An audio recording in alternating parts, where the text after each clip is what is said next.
bonjour à tout le monde, surtout buongiorno, bon dias, bon dias à nos amis brésiliens à Sao Paulo.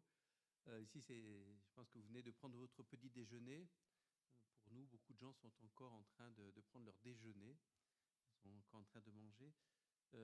Nous avons 10 interventions ce matin, 8 qui vont être directement en ligne avec Sao Paulo et 2 interventions de Brésiliens, mais qui sont présents dans nos murs à Saint-Étienne.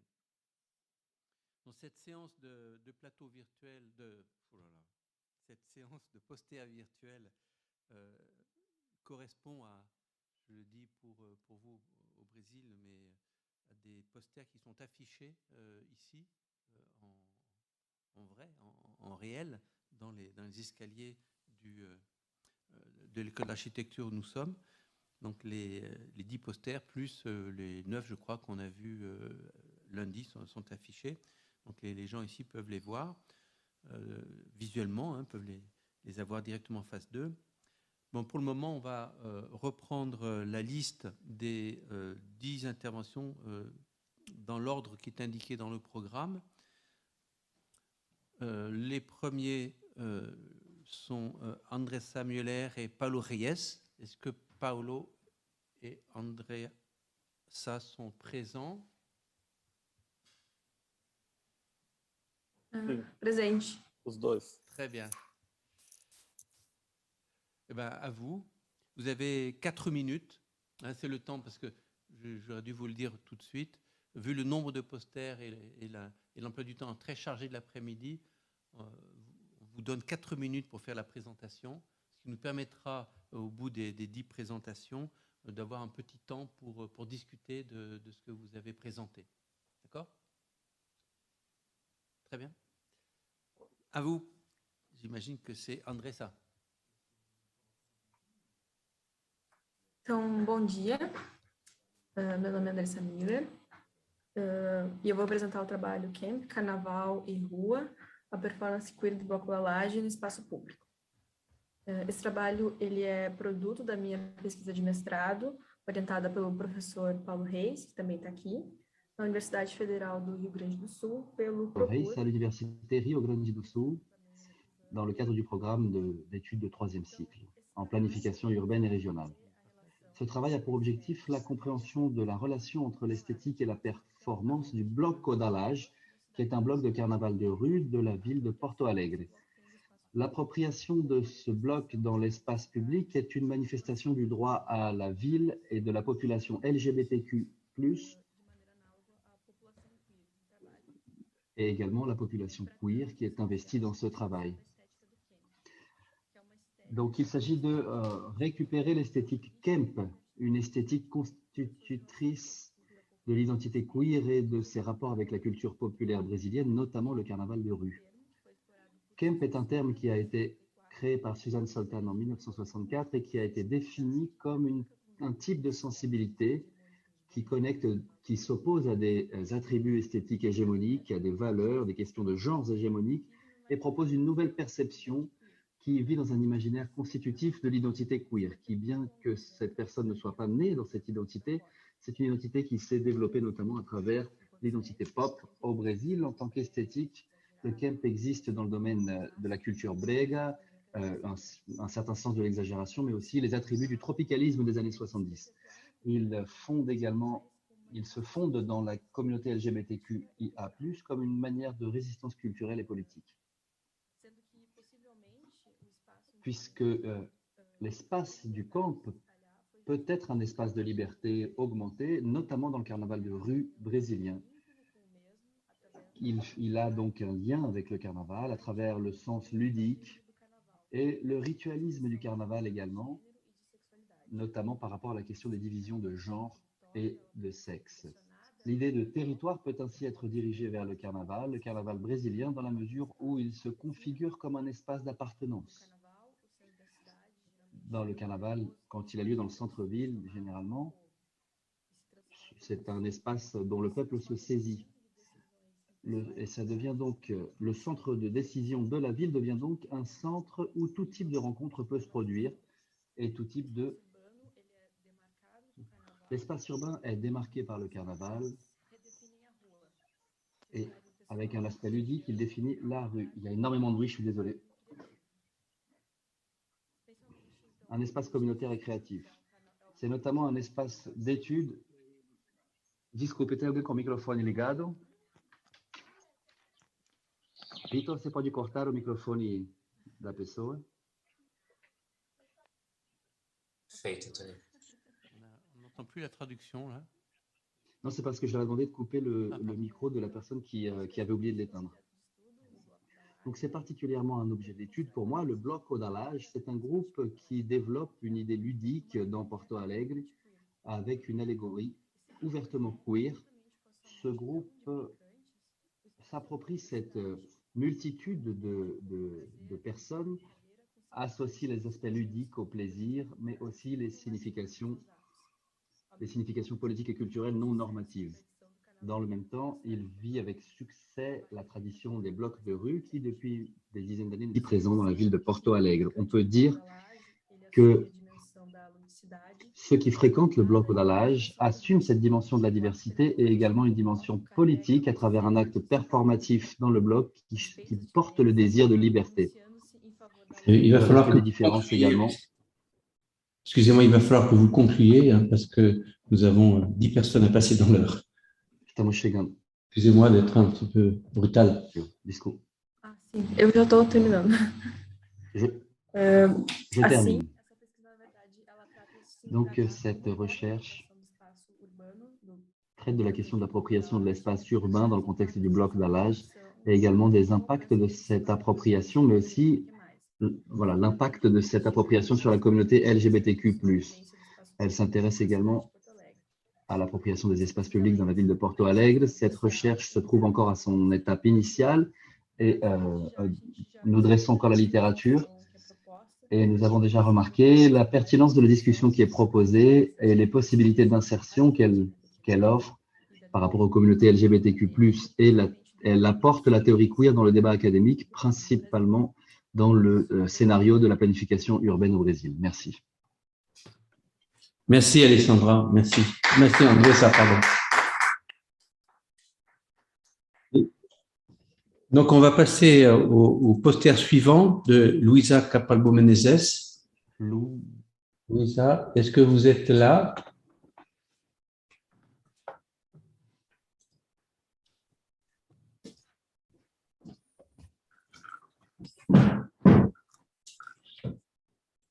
Est-ce que Luisa est en ligne?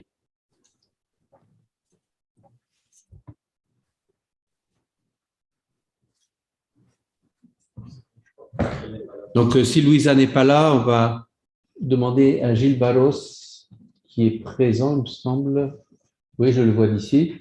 On va demander à Gilles Barros de passer en second, de sauter une place. Eu gostaria de apresentar o pôster aqui da minha tela, porque eu vou apontar coisas nele, se possível. Ils ont partager son écran. Son écran, d'accord. Super.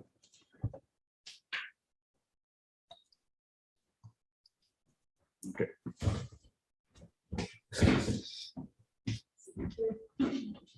Pronto? Merci. Quand vous voulez, Gilles. Ok. Muito obrigado. Merci à tous. Bon, je vais présenter ici mon écran, le partageant avec vous, et je vais présenter donc ce poster. Je vais être bref parce que c'est un sujet que j'ai déjà présenté dans d'autres CAP. C'est l'idée de nouveaux paradigmes que nous voyons justement dans nos villes. Nous avons une pratique couramment qui est basée sur la présence de spécialistes et axée sur les objets sur lesquels nous sommes en train de travailler. Nous voyons une nouvelle pratique surgir qui est plus distribuée et axée sur le processus de travail que je vais vous montrer maintenant. Ici, sur les images, vous voyez, si on fait une recherche par le sujet, architecte, par le professionnel même, on se rend compte que nous avons le professionnel ici, mais nous avons toujours les objets de travail de ce professionnel. Si nous cherchons par paysagisme, vous voyez ici que l'objet de travail change. Si c'est le designer, et pour le projetiste, nous voyons, ou le dessin industriel, nous voyons encore une fois l'objet de travail, et pour le designer graphique, on voit toujours associé au professionnel l'objet sur lequel il travaille. Et je ne pense pas que ce soit une façon intéressante de comprendre ces professions. Je pense que ce diagramme-ci est plus intéressant parce que nous y avons d'un côté, comme je l'ai dit, les objets spécifiques, les objets de travail sur lesquels nous agissons, comme par exemple le paysage, l'architecture, le dessin industriel, le dessin graphique, chacun avec ses propres objets. Mais nous avons également la partie plus générique de cette capacité d'élaborer des projets qui est liée à toute une série de problèmes qui en fait appartient à tous ces domaines qui sont sur la droite. Et cette capacité générique a un fort potentiel pour être appliqué à d'autres domaines. Je parle donc d'un changement d'un objet spécifique vers un processus de travail. Et là, plus spécifiquement, je vais effacer les gribouillis là. Et pour parler plus spécifiquement de notre travail avec la communauté, autrement dit avec d'autres personnes, traditionnellement, nous avons une conception qui est faite pour les personnes.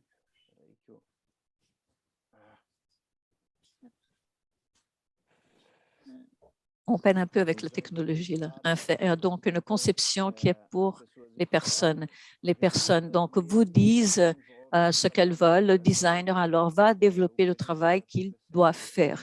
Ce qu'on voit se passer, c'est qu'on a une migration vers le bas dans ce dessin, où nous passons maintenant à un processus qui est centré sur l'usager, et en descendant un peu plus bas, nous voyons des challenges qui sont systémiques, extrêmement techniques, et nous avons une tendance de voir les designers, ceux qui élaborent les projets, qui travaillent avec les personnes. Par contre, quand le défi implique l'usager, les designers travaillent avec les personnes. Ce sont donc les personnes qui développent le projet, et la personne qui élabore le projet est là pour appuyer la communauté. Nous avons donc la pratique traditionnelle sur la partie supérieure de ce dessin. On dessine pour quelqu'un, et là, ça descend un peu et c'est plutôt communautaire. On dessine avec quelqu'un. Et je pense que cette figure de l'architecte change énormément quand ces deux changements ont lieu, et ça va avoir un impact profond tel qu'on l'enseigne, non seulement comme on enseigne nos architectes, mais comment on pratique cela en collaboration avec les autres professions avec lesquelles nous devons travailler. C'était une brève présentation du contenu du poster que je voulais partager avec vous, que j'ouvre maintenant aux discussions. Merci. Merci Gilles, c'était synthétique et très clair. En tout cas, j'ai compris, c'est déjà pas mal n'étant pas architecte. Donc, je vais on va continuer la liste et passer à la quatrième présentation. Jason Silva et Lucha Leitao. J'ai mon prof de brésilien qui est en face de moi, qui me fait des grimaces quand je me prononce mal.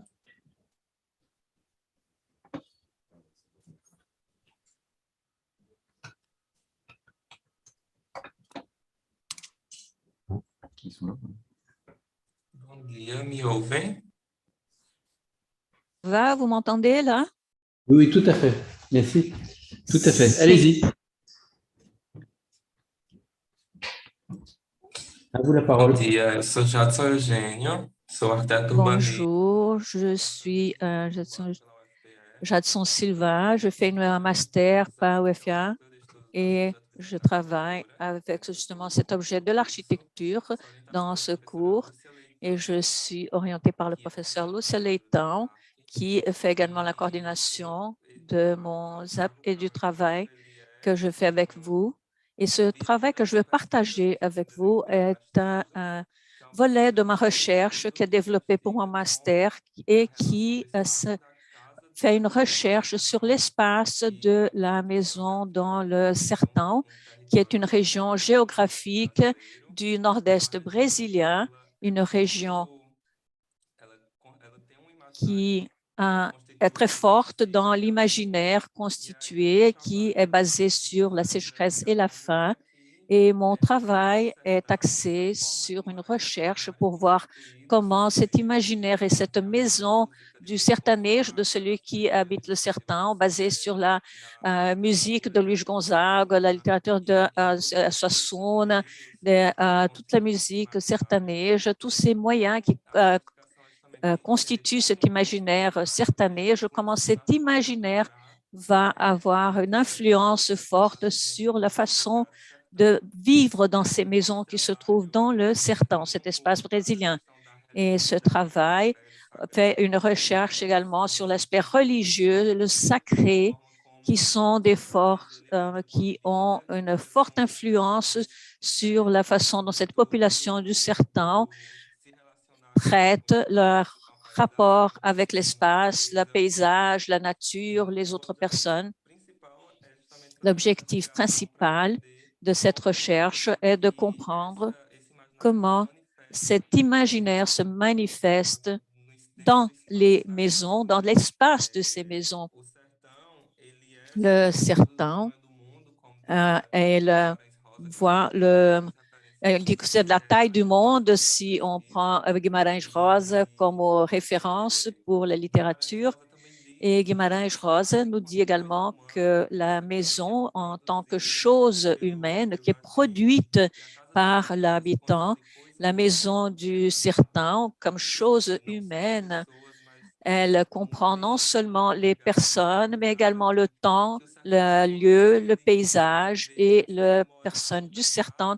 Avant d'aller vivre dans la maison, il va habiter le paysage, le temps et tout cet ensemble que la maison implique. Elle devient un locus qui parvient à se relier à tous les autres milieux.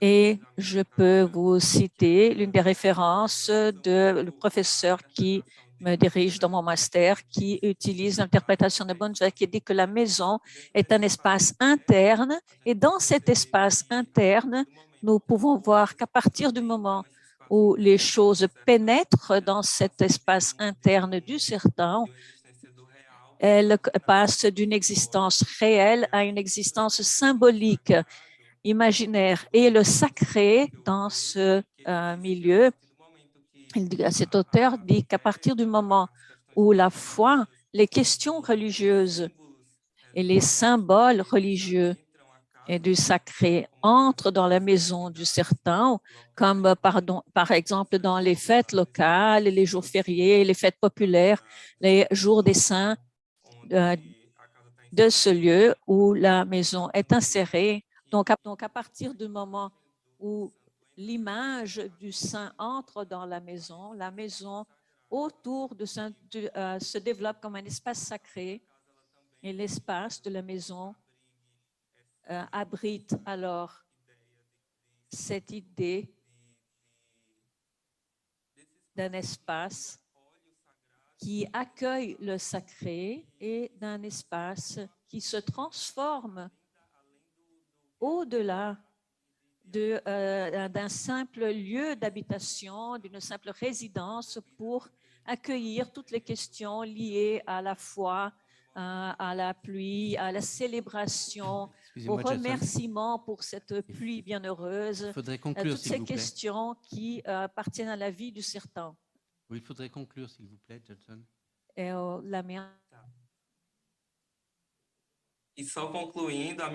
Juste pour conclure, donc je n'ai pas encore de résultats de ma recherche, mais pour conclure, il s'agit davantage de comprendre, de percevoir plutôt cette maison, cette chose humaine, comme quelque chose qui fait une transformation de tout ce qu'il y a dans le réel, le transformant en symbolique. Merci.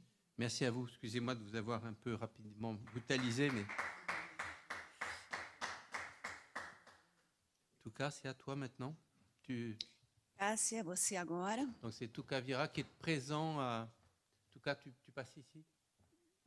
Você pode passar por À aqui, côté de moi là. Tuca, aqui do meu lado. Il faut que tu parles dans le micro qui est là. 4 minutes, né?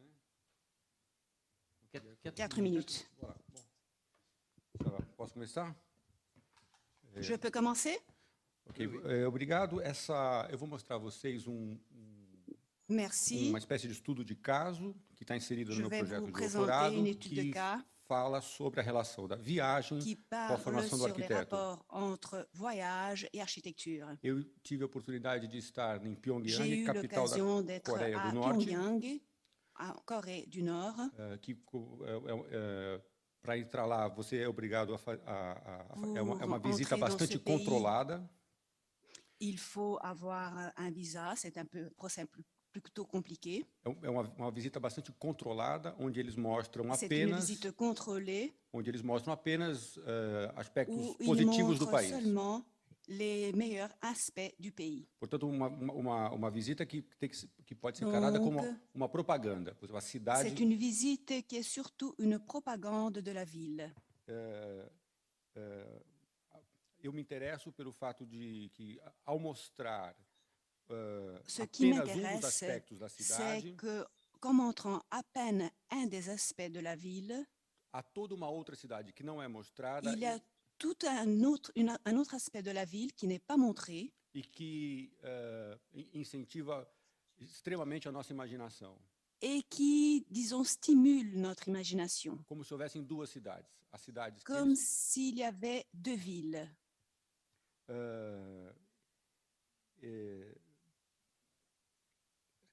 A cidade é mostrada como uma espécie de La texto ville ideológico, est montrée comme une espèce de texte idéologique, sobretudo em torno dos valores de resistência, progresso e surtout autonomia. autour des valeurs de résistance, progrès et autonomie.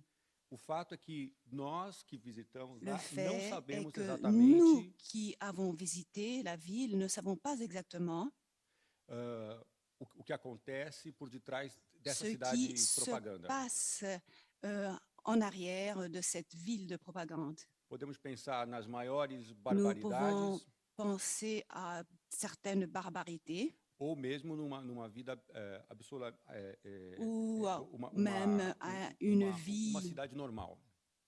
Nous pouvons penser même que ce soit une ville normale.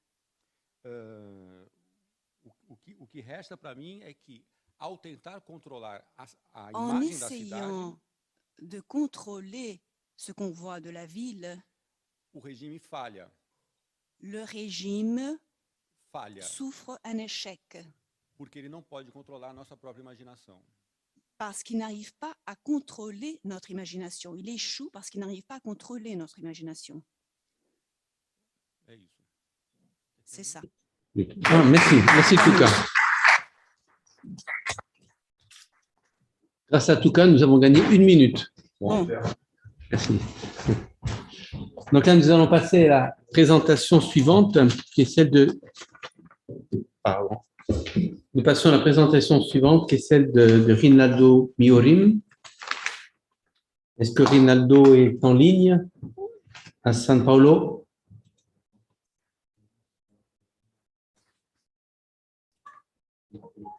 J'ai fait faire des assistants.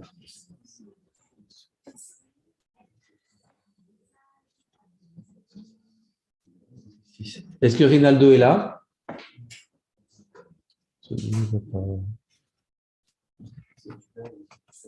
Donc, si Rinaldo n'est pas là, on va passer au poster numéro 7 pour nous, qui est celui de Rodrigo Souza et Juliana Junqueira.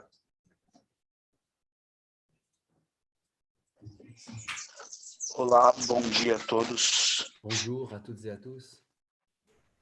Rodrigo. Bonjour, Rodrigo. Vocês podem colocar o nosso pôster? Não tenho apresentação para mostrar. Je n'ai pas de présentation à vous montrer. Alors, le son de Rodrigo est très, très, très mauvais.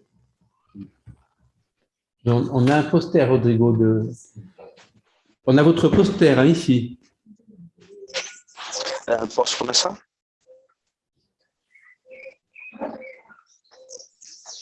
Non? Bon, allez-y. Mais en tout cas, nous, on a votre poster. Hein.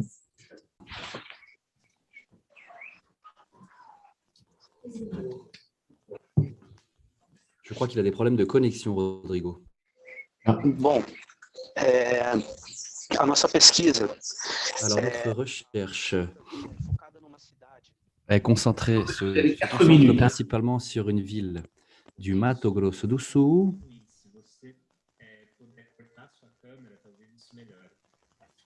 Est-ce que tu peux couper ta caméra, s'il te plaît, puisque ton son est très, très mauvais, nous ne t'entendons pas bien. Couper la caméra, oui, effectivement. Será que melhorou agora? Le son est un petit peu meilleur maintenant, on peut reprendre. Je vais essayer de parler lentement. Donc, notre recherche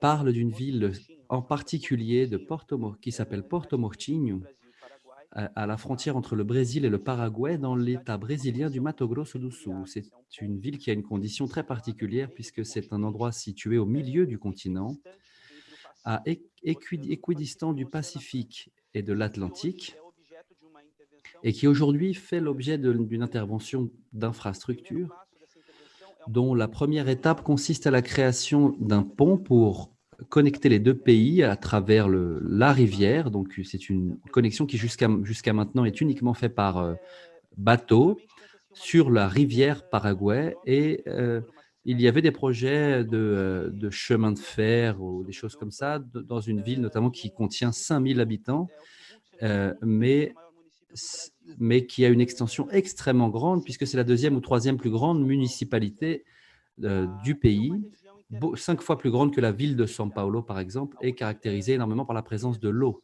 beaucoup d'eau, donc, où beaucoup de grandes entreprises vont s'installer dans l'objectif d'utiliser cette infrastructure pour exploiter la région, tout en répétant un processus qui déjà existait avant l'époque coloniale, consistant à occuper la région en vertu de ses qualités hydriques, puisqu'il y a une énorme abondance de ressources hydriques dans cette région. C'est quelque chose qui est donc dans l'imaginaire des colonisateurs espagnols, déjà notamment à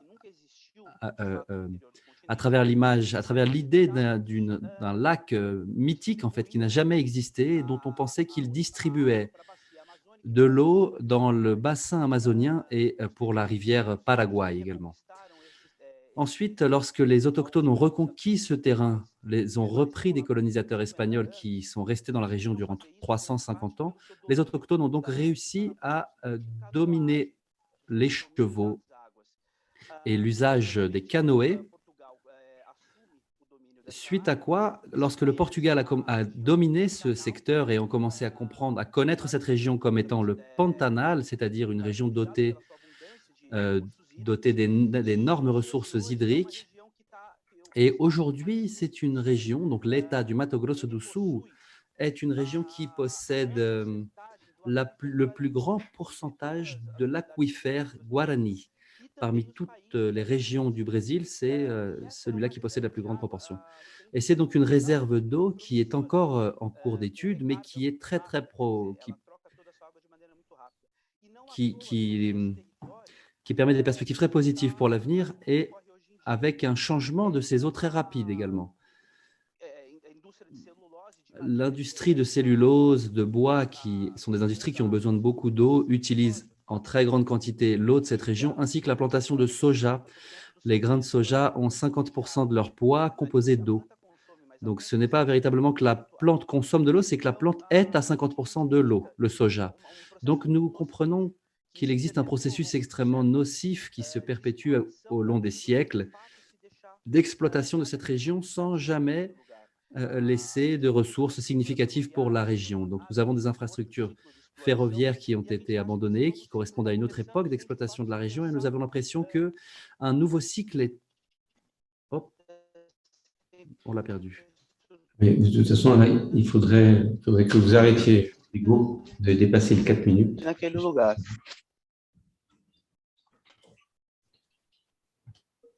Est-ce qu'on peut passer au suivant? Ou est-ce que Rodrigo veut dire 2 mots pour conclure?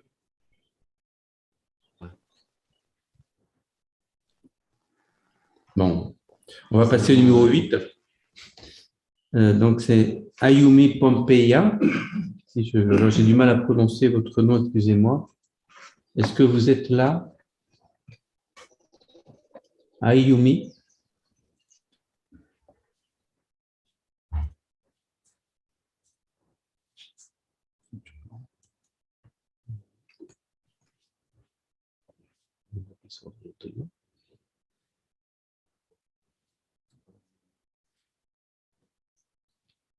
Bon, si le numéro 8 n'est pas là, on va passer au 9. Betty Mirochnik. Betty. Bom dia. Eu queria dividir, eu fiz uma curta apresentação. Est-ce que c'est Betty là? Sim, sim. Eu queria dividir a minha tela, eu fiz uma curta apresentação. D'accord. J'ai préparé une petite présentation, je voulais partager mon écran avec vous. Est-ce que je peux? Très bien. Oui, oui, tout à fait. Tá, já estou abrindo, só um minutinho.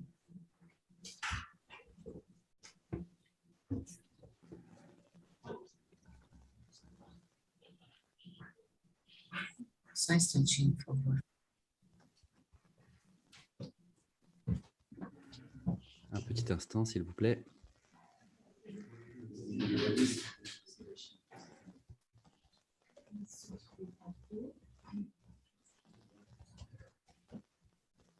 Bom, então, se puder colocar o pôster, por favor. Alors, est-ce que vous pouvez mettre le poster, s'il vous plaît, puisque je vois que je n'arrive pas à partager mon écran. Pouvez-vous, s'il vous plaît, mettre le poster?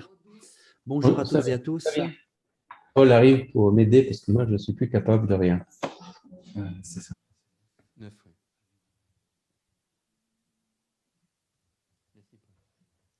Est-ce que vous avez le poster là? C'est bon?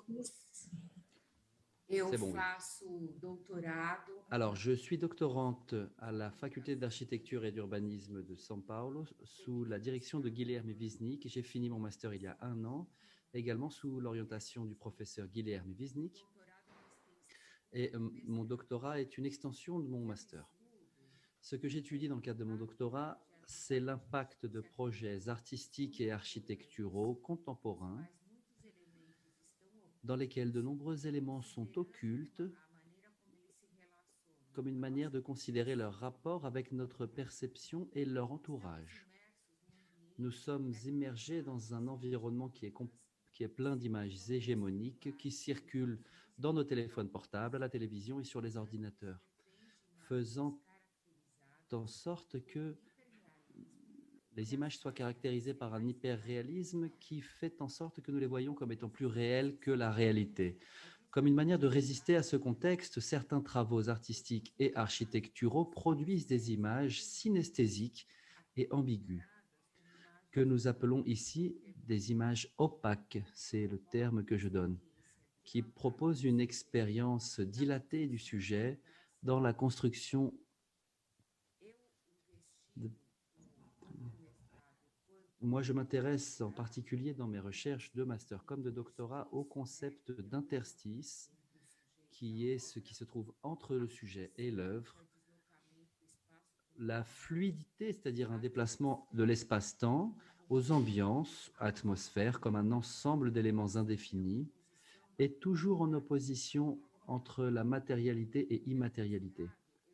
Mon master, dans le cadre de mon master, j'ai fait des recherches sur les rapports entre l'art, l'espace et l'architecture, vu à travers un projet d'exposition réalisé par un artiste dans le musée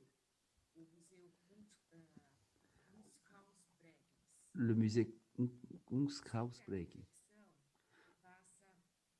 Cette réflexion passe toujours par les sens, par les sensations. J'ai choisi ces graffitis d'une ruelle à São Paulo qui s'appelle Beco de Batman comme un graffiti art, avec peu d'images produites dans une intention artistique et qui génère un impact de transformation du rapport de la perception de celui qui assiste avec l'entourage, qui capture le rythme accéléré de nos journées. La compréhension, l'entendement de ce qu'est l'art dans la théorie critique est passé au long des dernières années par des transformations significatives. Dans les années 80, à l'apogée de la postmodernité, Danto a identifié cette époque comme étant la fin de l'art. Et tout ce qui viendrait après cette fin de l'art est appelé art contemporain. Maintenant que j'ai réalisé cette introduction, j'ai choisi quelques photos. Betty, vous savez, vous avez déjà quasiment pris votre temps. Est-ce qu'il faudrait que vous concluiez, s'il vous plaît?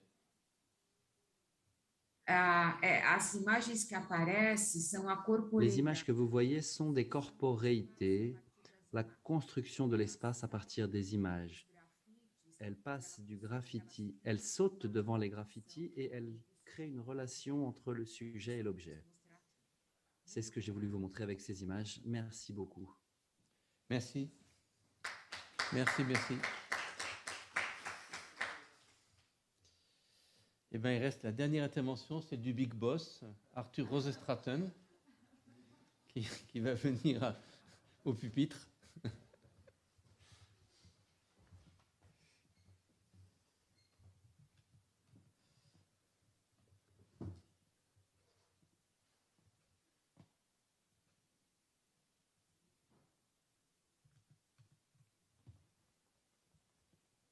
Arthur, nous voulons vous entendre en français. Voilà, bonjour à tous, bonjour à toutes. Bom, je vais parler en portugais. Esta pesquisa, Je vais parler en portugais. Cette recherche ela tem como origem uma série de a dúvidas. comme origine E essas dúvidas são motor de aproximação à discussão do imaginário contemporâneo da cidade de São Paulo. Elles ont une série de doutes à leur surgissement et ces doutes servent de moteur à une approximation, un rapprochement avec la ville de São Paulo. Como discutir o imaginário de uma metrópole sem uma prospecção quase arqueológica nos seus vários estratos, na sua diversidade, nas suas camadas? Comment discuter justement ces images de métropole sans regarder ces diverses images archéologiques, ces potentiels conflits, ces extras, ces diverses couches en conflit. O conceito central é realmente uma arqueologia dos imaginários, no plural, da cidade de São Paulo. Le concept central est vraiment une archéologie des concepts imaginaires, au pluriel, de la ville de São Paulo. Para isso, é preciso voltar a uma condição anterior à cidade. Pour cela, il faut revenir à une condition antérieure à celle de la ville. Aquilo que existia antes da chegada dos colonizadores portugueses no Planalto Paulista.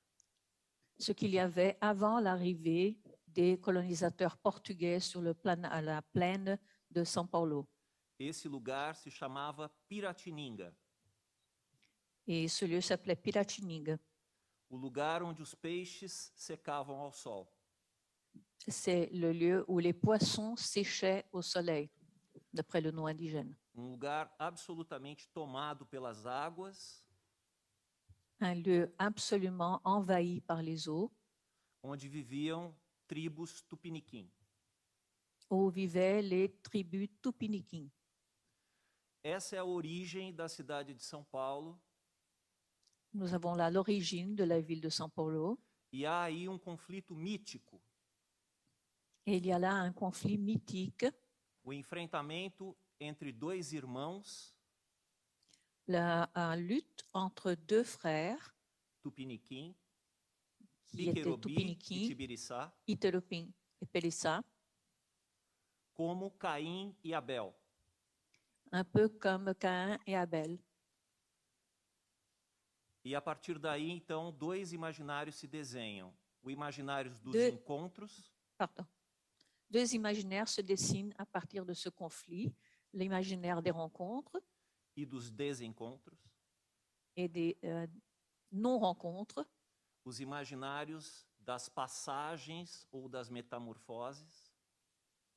l'imaginaire des passages ou des métamorphoses, e os imaginários da continuidade, da inércia, daquilo que não se transforma. et l'imaginaire de la continuité, de l'inertie, de ce qui ne se transforme pas. Muito obrigado. Merci. Merci.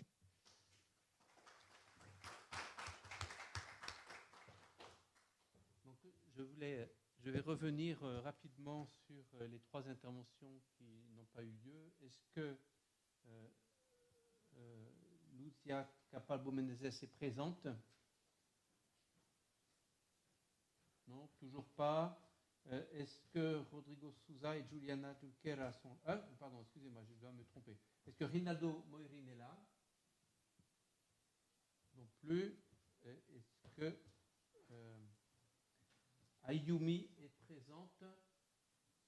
Non plus. Donc nous avons une bonne dizaine de minutes pour discuter entre nous de ces 7 posters qui ont été présentés avant de passer à la table ronde suivante. Claire Revol, au fond de la salle, tu viens Claire, parce que, je répète, pour les gens qui n'étaient pas présents hier, lorsque vous intervenez, il faut venir parler devant le micro qui est ici, et qui est le micro qui permet aux traducteurs de vous entendre. Bonjour. Je voulais poser une question à Arthur, justement, après sa présentation. En quoi cette image mythique des 2 frères continue à informer des dynamiques de la ville de São Paulo actuelle?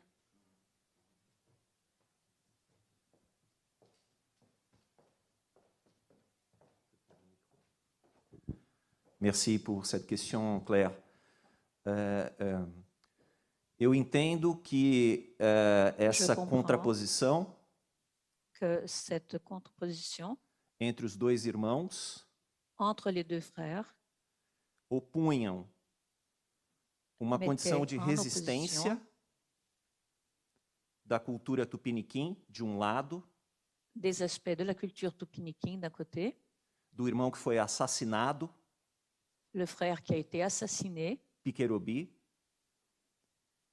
e de outro lado, et de l'autre côté, do lado do Tibiriçá, que foi alçado a uma condição heróica em São Paulo, du côté de Tibiriçá, qui a été élevé à une condition héroïque à São Paulo, que é o irmão fratricida, qui est le frère fracticide, a condição de cooptação, aquele Dans que la- colabora com o colonizador.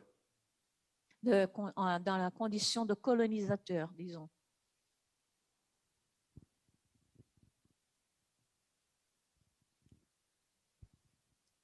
Y a-t-il d'autres questions?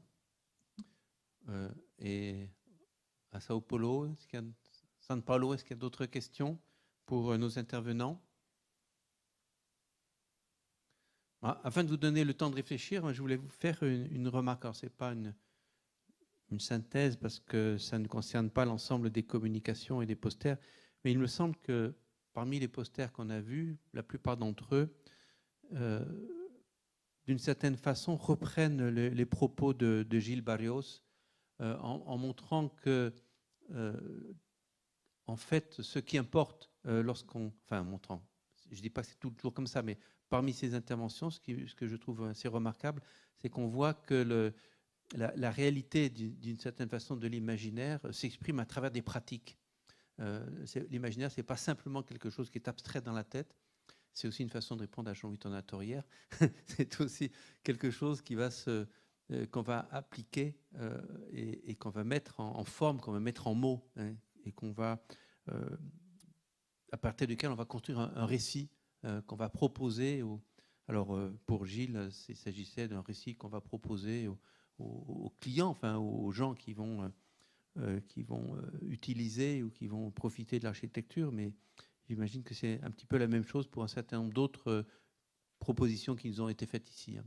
L'importance de cette pratique, je crois que c'est quelque chose sur lequel on n'a pas beaucoup insisté jusqu'à aujourd'hui et qu'il faut rappeler.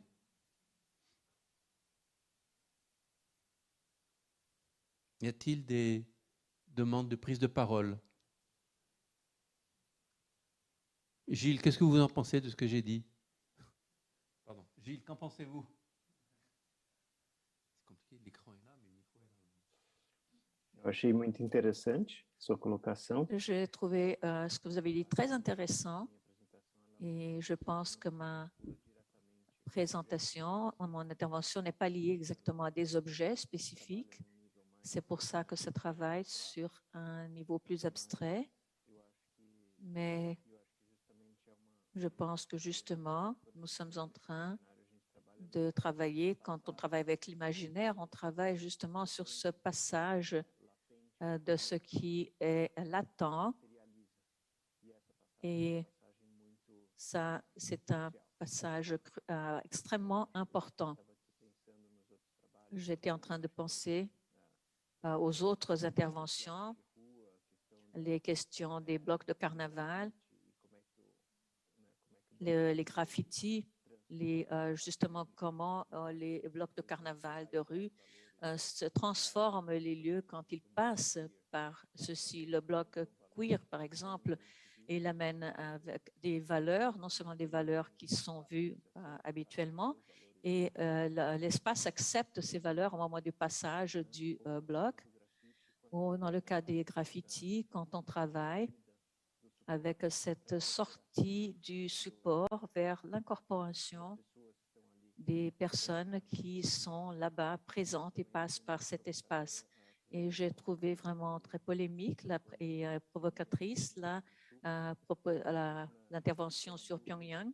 Et je me demande comment il est parvenu à prendre ces photos qu'il a prises, si ça a été une chose autorisée ou s'il a dû employer des tactiques, disons, pour prendre des photos qui n'étaient pas nécessairement autorisées.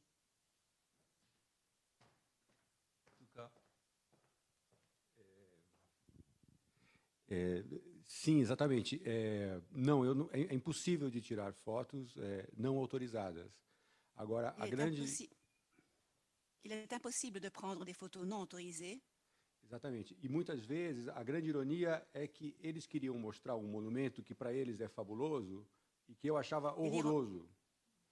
Et l'ironie, c'est qu'ils voudraient montrer des monuments qui, à eux, leur semblaient spectaculaires, mais moi, que je trouvais horribles.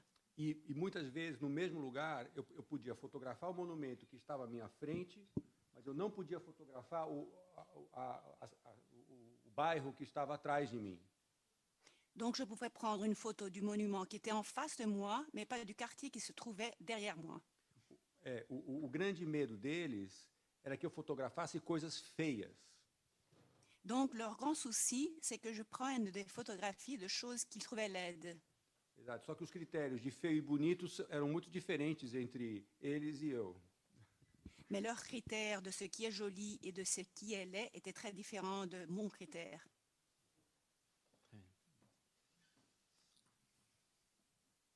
Notre demande de prise de parole. Oui. Posso fazer comentário? Oui, oui, allez-y. Est-ce que je peux parler?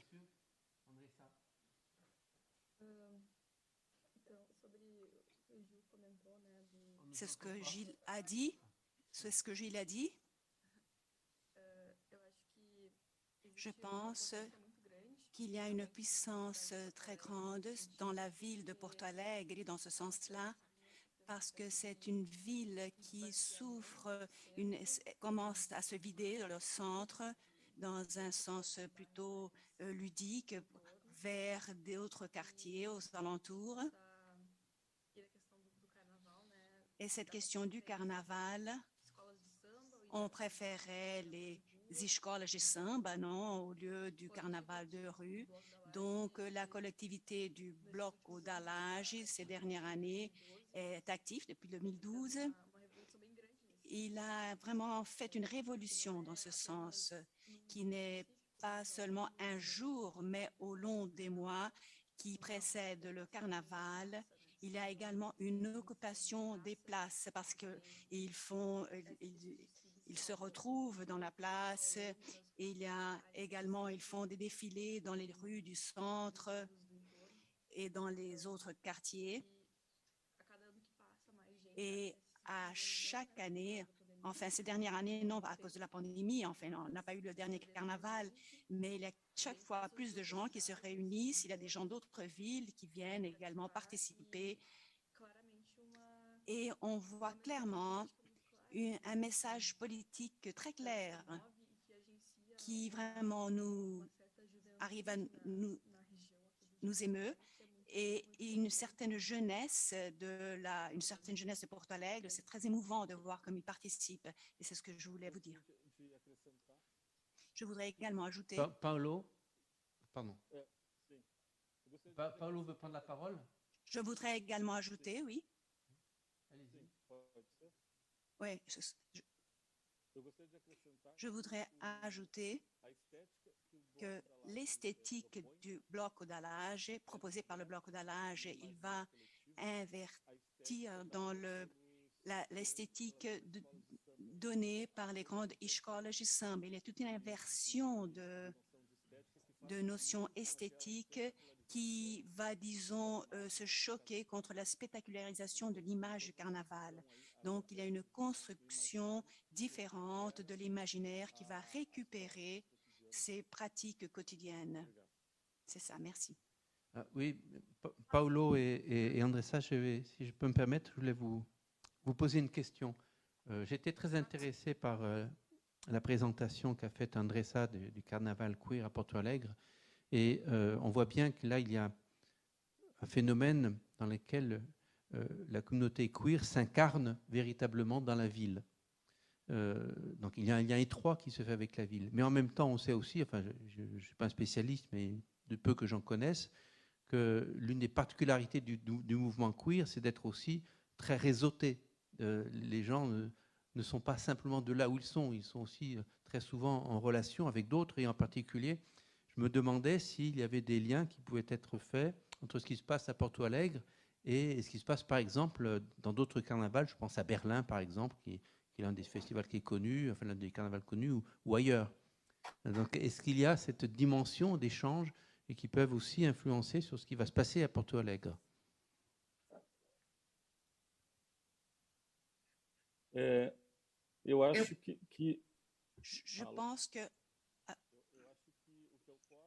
pense que ce qui se passe, c'est que l'esthétique queer, quand elle entre dans une logique du carnaval, ils sont protégés par cela. Parce que la violence au Brésil par rapport aux garçons et aux filles qui sortent du standard hétérosexuel est très violente. Donc, quand l'esthétique queer est liée à une fête comme le carnaval, elle arrive à construire une espèce de protection vers cette communauté, et elle crée des liens plus puissants et qui peuvent établir un rapport, oui, avec d'autres parties du monde à partir de cette logique queer. Et c'est comme si c'était, disons, répondre à cette image de façon successive dans d'autres endroits. Merci, Paolo. Bon, s'il n'y a pas... Pardon, excusez-moi, Betty, vous voulez prendre la parole? Ça sera notre dernière question, notre dernière intervention. Posso só dar uma palavrinha sobre o grafite? O que eu queria comentar foi, a partir do comentário do Gil, à partir du commentaire de Gilles, c'est que c'était des endroits abandonnés qui ont été occupés par des graffitis. Et c'est devenu un endroit important, qui est devenu un endroit qu'on a commencé à visiter, à devenir touristique, et les alentours se sont appropriés de ces graffitis. Et donc, c'est devenu une expression du graffiti subversif pour également se transposer dans des boutiques. Et là, un des artistes a été mort il y a quelques mois, et donc on a peint toute la région en noir. Et donc toutes les manifestations qui, enfin il y avait également des messages politiques, ont été couvertes au nom de ce deuil. Et maintenant, la population et les artistes se sont réappropriés de cet espace et ont recommencé le graffiti. Et ce qui a été enregistré, enfin, auparavant, n'existe plus, justement, ont été couverts à cause du deuil. Et ce que je voulais également vous dire, en parlant de cette contre-culture, qu'il y a une gentrification, parce que c'était un endroit qui était très abandonné, un endroit assez dangereux le soir. Et avec cette occupation des artistes, il y a tout un changement de la compréhension de cet espace de la ville. Donc, il y a une mise en valeur des immeubles qui se retrouvaient autour. Donc, c'est ça. Donc, on a eu, c'est sorti justement des murs et c'est devenu une esthétique politique. Merci Betty. Bon, ben, on a terminé avec ces séances de posters, dont je remercie très chaleureusement les 7 intervenants. Je vais clore ici et faire appel à Sandra qui doit se cacher quelque part. Voilà, Sandra, pour animer la prochaine table ronde qui s'intitule « L'habité et la précarité ».